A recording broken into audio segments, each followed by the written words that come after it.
The Christie administration marks its first 100 days in office next Wednesday. That's the window in which the government promised to accomplish a series of campaign commitments. One of them is a national congress for the government's Vision 2030, which includes the 40th anniversary celebrations. Prime Minister Christie addressed it in Parliament today. Already, the government says it's already begun to fulfill some of those commitments.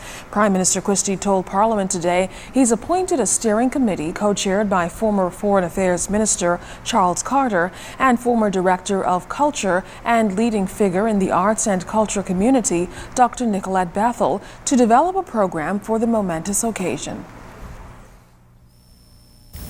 This will be a major undertaking, one that will be executed with creativity, a sense of history, and for that matter, a great sense of history. Timeliness on a scale appropriate to the occasion, while at the same time observing the need for budgetary discipline in these difficult times. This undertaking will require the full support not only of the government, but relevant non-governmental organizations as well. Now, a national congress will also be formed, Mr. Christie says, to help build public involvement in and a popular consensus for the government's Vision 2030. Prime Minister Christie explains what this vision is all about.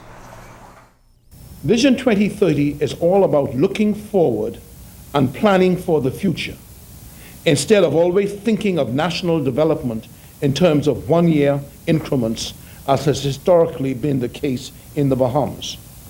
My government is determined to not only meet the immediate and short-term planning needs of the nation, but to simultaneously develop and implement a longer-range planning for the future.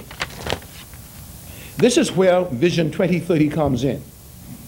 It will focus on what the objectives for national development should be, economically, environmentally, educationally, socially, and culturally, and what strategies and action plans will need to be put in train to achieve those objectives between now and the year 2030. Mr. Christie says the Congress will embrace the broadest possible cross-section of the Bahamian community and is intended to cut across party lines and encourage a common purpose in the pursuit of national development. The National Congress will therefore involve committed and concerned Bahamians from a wide and diverse spectrum, including the clergy, the professions and trades, the labor movement, the business community, scholars, students, farmers, fishermen, youth organizations, non-governmental organizations, social activists, artists and musicians, and of course, ordinary citizens drawn from the length and breadth of our country.